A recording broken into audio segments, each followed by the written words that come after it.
Exam tough क्यों है और क्या हम कोशिश कर रहे हैं उस एग्ज़ाम को क्रैक करने के लिए।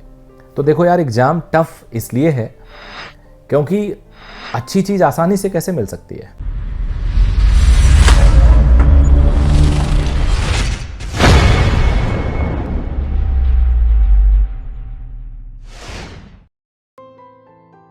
हेलो बच्चों, इस वीडियो में आज बात करने वाला हूं कि कितना जज्बा है आपके पास या आपके अंदर डॉक्टर बनने का।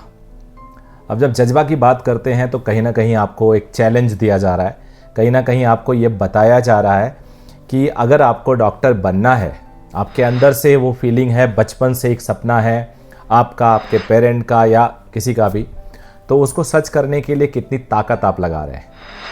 इस छोटे से वीडियो में हम लोग जानेंगे कि ये जो डॉक्टर बनने का प्रोसेस होता है ये टफ़ क्यों है, अगर टफ़ है तो कैसे इसमें क्रैक करें हम लोग, और अगर हम इस डॉक्टर बनने का हमने सोचा है तो क्या हमारा डिसीजन सही है। तो ये 3 मुद्दों को थोड़ा सा डिटेल में डिस्कस करने की कोशिश करेंगे। लेकिन आगे बढ़ने से पहले चैनल आपका है, सब्सक्राइब करके ही आगे बढ़िएगा, और अगर अच्छा लगे वीडियो तो लाइक करिएगा, थोड़ा इधर उधर शेयर कर लीजिएगा। चलिए, क्या आपके अंदर जज्बा है, इसको पहचानेंगे कैसे। देखो क्या होता है, सब कोई जितने भी बच्चे होते हैं, स्टूडेंट होते हैं, वो एक अपना ट्रैक चूज़ करते हैं, बचपन से ही पढ़ाई करते हैं, और पढ़ाई के बाद एक डिसीजन होता है कि यार हमें ये करना है आगे चल के, हमें डॉक्टर बनना है, हमें इंजीनियर बनना है, हमें बिजनेस करना है, या हमें अपना काम करना है, कोई स्टार्टअप करना है, या कहीं पे हमें मे बी सिविल सर्विसेज में जाना है। तो ये धीरे धीरे कुछ प्रोसेस तो बचपन से ही आने लगता है कि जैसे कि हमें हॉस्पिटल में जाके अच्छा लगने लगा, बायोलॉजी सब्जेक्ट से हमें प्यार है, मैथ्स थोड़ी दिक्कत है, या फिर हमें लगता है कि हमारे अंदर सेवा भाव ज़्यादा है और हमें एक स्टेबल करियर भी चाहिए, बिकॉज पैसा भी सबको चाहिए ही चाहिए। तो ये सारी चीज़ें अगर आपके अंदर हैं तो धीरे धीरे हमारा दिमाग कहता है यार ये एक प्रोफेशन ऐसा है जहाँ पे ये सारी चीज़ें मिल जाएंगी, सेवा भाव मिल जाएगा, इनसिक्योरिटी नहीं रहेगी, अनसिक्योर नहीं रहेंगे हम लाइफ के लिए। मतलब एक लाइफ को आगे बढ़ाने के लिए पैसे की ज़रूरत पड़ती है, अच्छे खासे पैसे की ज़रूरत पड़ती है अगर आप अच्छी लाइफ जीना चाहते हैं। तो ये प्रोफेशन अच्छी लाइफ भी देता है, ये प्रोफेशन एक ऑनर देता है, ऑनर कई लोग चाहते हैं ज़्यादा। अब आप किसी हॉस्पिटल में जाइए, भगवान ना करे जाना पड़े, लेकिन अगर आप जाइए तो देखिए पूरा का पूरा सिस्टम डॉक्टर के चारों तरफ रिवॉल्व कर रहा होता है। वहाँ हमें बड़ा अच्छा लगता है। कोई भी कैसा भी हो शकल सूरत से, लेकिन जो एक स्मार्टनेस होती है डॉक्टर के पूरे अटायर में, वो जनरली कम देखने को मिलता है बाकी प्रोफेशन में, या तो वर्दी वाले प्रोफेशन में देखने को मिलता है। एक तरह से आप भगवान होते हैं उस फैमिली के लिए, जो फैमिली आपके साथ कनेक्टेड है, जो जिसके पेशेंट का आप इलाज कर रहे हैं। तो वहाँ भी आपको एक सुकून मिलता है, अगर कोई आपसे ठीक हो जाए तो दुआएं देता है आपको।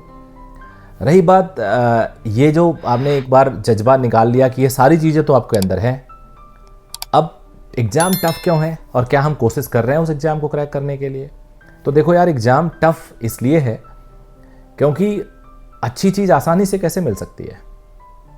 अगर चीज़ें अवेलेबल हों, हर कोई कर सकता हो, चारों तरफ यही चीज़ है, मतलब कोई भी चाहे वो बन जाए। देखो, दिहाड़ी मजदूरी, मैं किसी की बदनामी नहीं कर रहा हूँ, किसी बेइज्जती नहीं कर रहा हूँ, सब प्रोफेशन अच्छा है, बट दिहाड़ी मजदूरी तो कोई भी कर सकता है।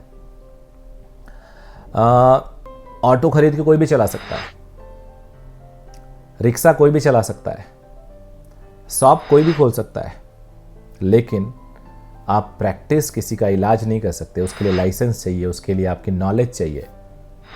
तो चीज़ें जब कम अवेलेबल होती हैं, लोग ज़्यादा होते हैं। अब गवर्नमेंट सीट्स हैं 55,000 मान लो, और 21 लाख लोग बैठ रहे हैं, तो मैक्सिमम लोग तो उसमें से गवर्नमेंट सीट के लिए बैठ रहे हैं। तो चीज़ इतनी है और एप्लीकेंट इतने सारे हैं, यानी फाइट तो होनी ही है। तो हर अच्छी चीज़ कम होती है, याद रखना, हर अच्छी चीज़ कम होती है। आईएएस पूरे स्टेट में 1000 में नहीं होते, कुछ 100 होते हैं, जो पूरे करोड़ों के पॉपुलेशन को कंट्रोल करते हैं, एडमिनिस्ट्रेट करते हैं। मिनिस्टर्स देखो कितने कम होते हैं, आईपीएस कितने कम होते हैं। तो जो चीज़ कम है तभी उसकी वैल्यू है। गोल्ड इतना ज़्यादा अवेलेबल नहीं है तभी महंगा है। जो चीज़ ज़्यादा अवेलेबल होती है वो महंगा कैसे हो गई, वो टफ कैसे हो गया। कोई भी ऐसा कोर्स आप लो, उठाओ, जहाँ पे आपको फ़ोन करके बुला के एडमिशन दे रहे हैं, जिसके लिए एडवर्टाइज़ कर रहे हैं, तो वो टफ तो हो ही नहीं सकती। कोई ऐसी चीज़ जहाँ बिल्कुल एडवर्टाइज़ नहीं किया जा रहा है, लोग पीछे पड़े हैं, भागे जा रहे हैं, वो चीज़ मुश्किल तो होगी जो आपको लाइफ सिक्योर करके देगी, जो आपको बताएगी कि यार आप अगर आ गए तो आपका कोई रिटायरमेंट का एज नहीं है, यानी एक ऐसा प्रोफेशन जिसमें रिटायरमेंट का कैप नहीं है, तो वो तो टफ होगा ही होगा। तीसरा पॉइंट जो मैंने कहा कि ये अच्छा क्यों है और इसको क्या आपके अंदर जज्बा है, क्या आपको इस फील्ड में जाना चाहिए, कैसे जाना चाहिए, क्या आप प्रिपरेशन अच्छी कर रहे हो कि नहीं कर रहे हो, लैग कर रहे हो, सोचा तो बहुत बढ़िया था, करेंगे, सेलेक्ट होंगे, लेकिन एक्चुअल में परफॉर्म तो कर ही नहीं रहे हो, नंबर तो 300 आ रहे हैं टेस्ट में, कैजुअल हो गए हो आप अपनी तैयारी नहीं कर रहे हो ध्यान से, रेगुलर क्लास में नहीं हो, रेगुलर टीचर के साथ नहीं हो, एटीट्यूड आपका चेंज हो चुका है, सेल्फ स्टडी नहीं कर पा रहे हो, सोशल मीडिया पर ज़्यादा टाइम दे रहे हो। अगर इतनी सारी कमियां हैं तो 21 लाख लोग जो 50,000 सीट के लिए फ़ाइट कर रहे हैं वो तो आपसे बहुत आगे होंगे। मैं सभी बच्चों को कहता हूँ जेईई मेंस के रिजल्ट को फॉलो करो, उनके टॉपर्स का इंटरव्यू सुनो, या इवन लास्ट ईयर के मेडिकल के टॉपर्स, मेजॉरिटी ऑफ मेडिकल के टॉपर्स का इंटरव्यू सुनो। मैक्सिमम बच्चे सोशल मीडिया तो टच भी नहीं करते थे, कम समय स्पेंड करना तो दूर की बात है। You cannot have luxury at this time और थ्रू आउट योर लाइफ। अभी पेरेंट के बल पे आप लग्जरी कर लो, पूरी लाइफ आपको ये चीज़ नहीं करने को मिलेगी। अभी इंजॉय कर लो, बाद में परेशान रहना। अभी थोड़ा सा अपने मन को कंट्रोल करो, क्योंकि ये सब स्टेट ऑफ माइंड है, ये नेसेसरी नहीं है, स्टेट ऑफ माइंड है। अगर स्टेट ऑफ माइंड को आपने कंट्रोल किया तो किसी चीज़ की ज़रूरत ही नहीं पड़ेगी यार। आप कोई भी सीरियल रेगुलरली देखो, आदत बन जाती है। कोई भी प्रोग्राम सैटरडे संडे को आ रहा है, इंडियन आइडल आ रहा है, मान लो डांस रियलिटी शो आ रहा है, कोई और सिंगिंग रियलिटी शो आ रहा है, और आप देखते रहो तो आप कनेक्ट हो जाते हो। आपको जो वहाँ पे बंदे हैं उनके साथ कनेक्शन हो जाता है, पता करते हो इसका क्या हुआ है, इस बार बच गया या बाहर हो गया। लेकिन अगर आप 2 वीक नहीं देखो तो डिसकनेक्शन होने लगता है, फिर आपको एडिक्शन नहीं रहेगी, फिर आप दूर हो सकते हो। तो इस तरह से सोशल मीडिया को आपको अपने आप को बाइकआउट करना पड़ेगा। मेरा एक स्टूडेंट जो बीटेक किया एनआईटी कुरुक्षेत्रा से, उसके बाद फिर उसने सिविल सर्विसेज की तैयारी की और all India engineering service IES निकाला उस बच्चे ने, और उसकी ऑल इंडिया रैंक 9th या 17th थी, 2 में से एक थी। 2 बच्चे थे मेरे, तो मैं एक बच्चे की बात कर रहा हूँ उसमें से। उसने निकाली, उसके बाद वो बच्चा IRS निकाला, इंडियन रेवेन्यू सर्विस, 300 कुछ रैंक पे मिली।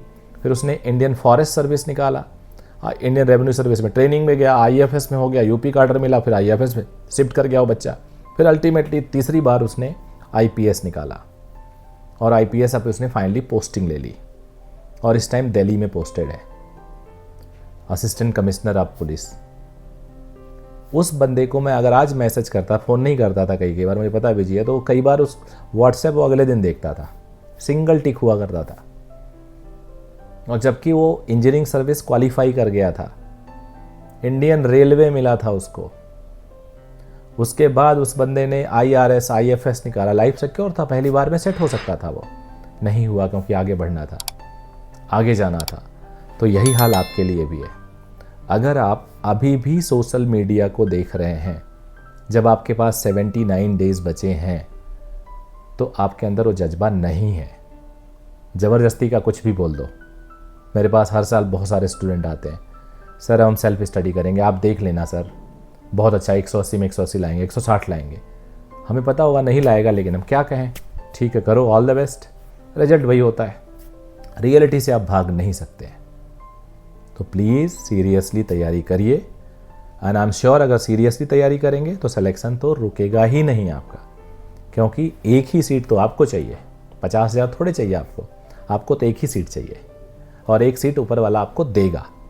सो I am sure by this way you will do wonder. कोशिश करिए, आगे बढ़िए।